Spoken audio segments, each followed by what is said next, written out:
If you need to move a dresser and all you have is a dolly, I'm going to show you 2 ways that we like to utilize the dolly with dressers to help prevent damage and to help us out in tight spaces. The first way is to stand it up vertical. The other way is to flip it upside down on its top.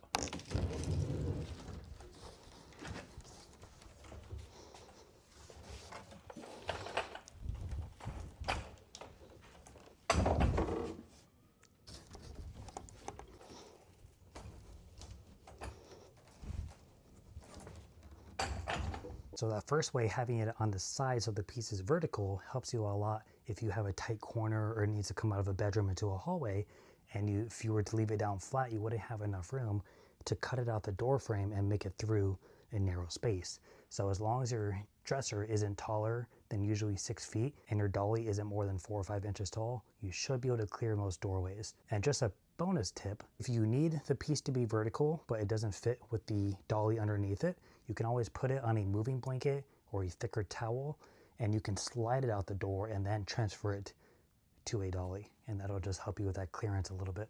Now we're going to put it on the top of the dresser, and I'll explain why we're not doing it on the bottom.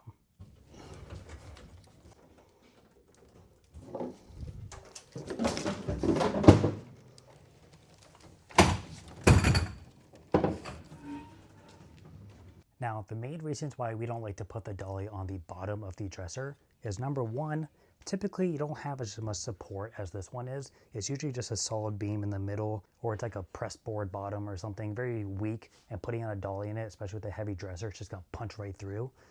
In addition to that, when you have something on the bottom and then you have feet sticking up so high, you run the risk of the feet hitting the ground as you're pushing it, especially if you have to go over some kind of bump, and you don't want to cause damage even in junk removal. So that's a huge one right there. It's just the feet alone. They get in the way a lot. The third thing, and this is most common that we see, is the dolly doesn't have enough space widthwise to fit on here properly without having to turn it on a weird angle, which is fine if you have to do it, but it doesn't give you the best maneuverability. Plus, if you need to go out a door and go down a step, a lot of times that dolly is going to really shift and it's going to throw you off, and you can risk damaging what's around you. So those are the main reasons why we put it on the top, because it's flat and you have point of contact around the whole dolly. So comment down below, what's your best way to move a dresser? Do you stick to hand trucks? Do you use dollies? Do you do the vertical? Do you do the top like we do? Or do you just say screw it and put it on the bottom and deal with it? Curious to hear what everybody else does. Or you could also just carry it, but we don't like to carry stuff. We're lazy here. We like to use equipment because it makes our jobs way easier, way faster, and we don't put out as much energy. But let me know what you think.